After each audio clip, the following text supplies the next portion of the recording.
What's up sa mga kabeshi? Welcome to my vlog. For today's video, ginga ng mga mamarites! For today's video, magkakain tayo ng kapit kanin. At sino nakaranas ng kumain ng kapit kanin sa umaga? Ayun, masarap yun yung kapit kanin sa umaga. Kasi nung elementary kami, pag wala kaming baon, meron naman ang mga parang 2 o 5, yun. Tapos bago kami pumasok ng school, kami private, ng ganon. Na, sabi pa, maano kami ng kapit kanin. Yung pinapakain sa amin na, pag wala kami pambiling tinapay, wala kami nga tawag dito. Dito nga tayo sa baba. Wala kami almusal, gano'n. Kapit kanin kami, gano'n. Pero masarap naman yun. Like this, Naalala ba kayo, Gusto nakaranas doon.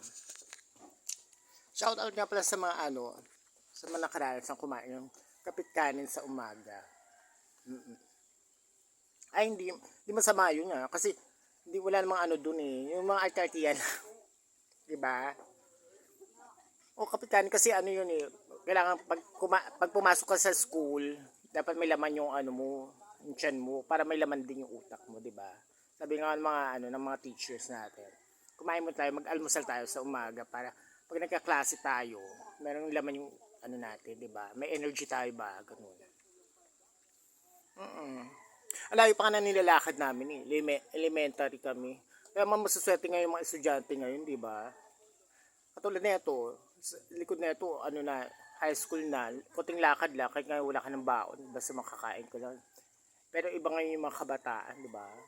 Ibang-iba, malayo na sa dati. Bagay, kasi na tayo ngayon, di ba? Sibilisasyon. Ano ba yun? Sibilisasyon. Bubulol ako, oo. Sadali nga, hindi ko ma-enjoy yung kapit kanin. Masarap siya. Miss ko to.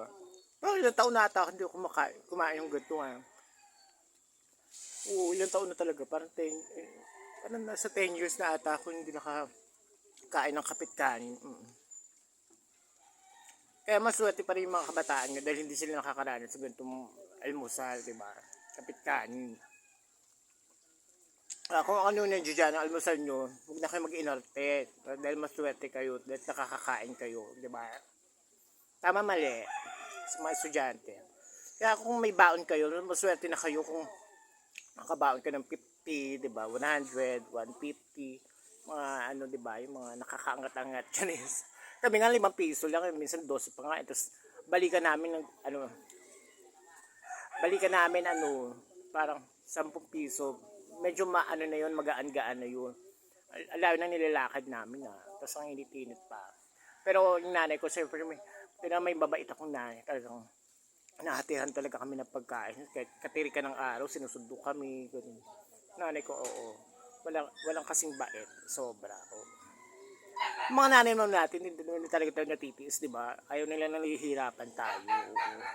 Kaya i-appreciate nyo talaga habang buhay pa yung mga magulang natin. I-appreciate nyo talaga na dyan sila.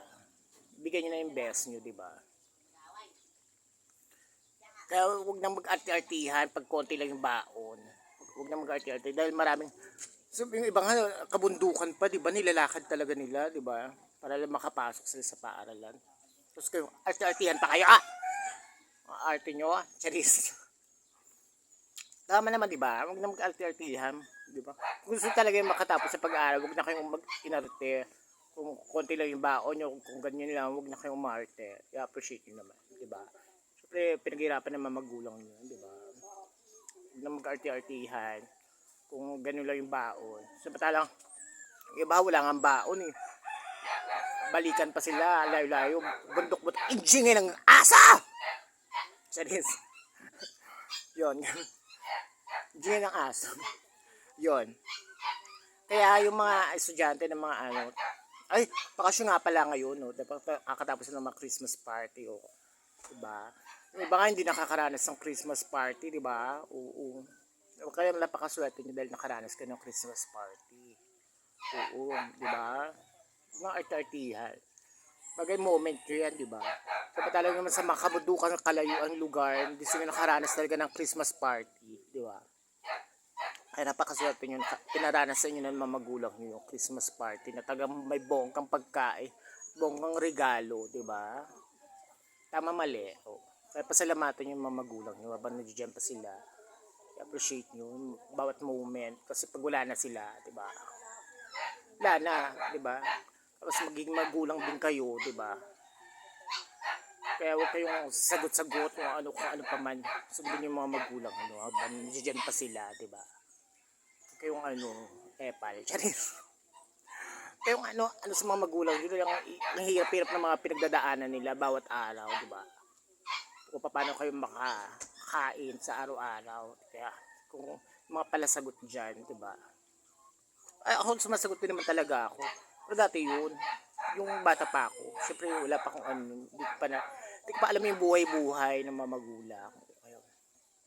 Yung iba na may mga galit sa mga magulang. Sa tabi nyo na yan kasi magiging magulang din kayo balang araw dahil hindi nyo na naiintindihan di ba? Hindi nyo naiintindihan kung bakit ganun. Minsan mainit yung ulo ng mga magulang o dahil wala silang pera, wala silang, di ba? Ngayon sa ngayon hindi nyo maintindihan dahil hindi pa kayo magulang, di ba? Ganun yun. Kaya minsan galit-galitan kayo pag hindi nasusunod yung gusto nyo, di ba? Wala kayong yung mga pinapabili nyo hindi nabibili ng mga magulang yun. Ganun yun. More talak pa kayo, more pa kayo, di ba? May makilala akong ganyan. Tagang matapang pa sa mga magulang. Ako naman, sumasagot lang ako, alam ko nasa tama ako, pero hindi naman sobra-sobra na. Yung iba taga nagmumura pa talaga, di ba? Pag hindi nabibili yung gusto nila, hindi nabibigay yung mga gusto nila sa ang hiling nila sa mga magulang nila. Kung natatapang pa nila, nakakahinit ang ulo. Gano'n ba kayo? Mga estudyante? Charis? Hindi naman lahat. Pero karamihan nga, kakaiba na kasi mga kabataan yun, di ba? Yung kabataan ko parang wala lang. Kasi parang kung ano lang meron yun. Maging masaya na lang, di ba? Ayun lang yun lang kaya ng magulang mo, ano magagawa mo, di ba? Kaya ngayon habang malaki ka na, kaya mo na magtrabaho, una, di ba? Push mo na, dahil hindi naman mahabang panahon, bata yung malakas yung mga magulang natin, di ba? Tama mali. Tama mali. Serious. Galit. Enjoy ko nga muna to. Asap kaya? Tayo yun. Malamang marami pang mga kabataan na nakaranas ng ganito, no? Kapit kanin lang yung kinakain nila. Ay, hindi ko pinanilang. At least may makakain, di ba? Hindi nagugutom. Hindi kayo pinapagutuman ng mga magulang nyo. Yun yung importante. Kaya huwag kayong mag-inarte dyan. Charot. True. Totoo naman talaga. Ngayon hindi nyo alam niya kasi hindi pa kayo magulang. Pero pag magulang na kayo, hindi nyo mararanasan yung, ay ganito pala ganyan pala. O, kaya pala ako naging ganito sa mga magulang ko. Dahil baka bumalik sa akin. Totoo yun, di ba? Kung ano yung ginagawa niya sa magulang, yung ganun yung gagawin sa inyo, mas matindi pa. Yung mga anak nyo, magiging anak nyo, huwag naman sana. Habang maaga, dapat gawin nyo na yung best nyo, di ba? Huwag akong pasaway, di ba? Ganon. Tama mali. Charis. Ganon. Sumunod ka sa mga magulang mo. Ako hindi palagi. Kasi alam ko naman yung dapat kong gawin, di ba?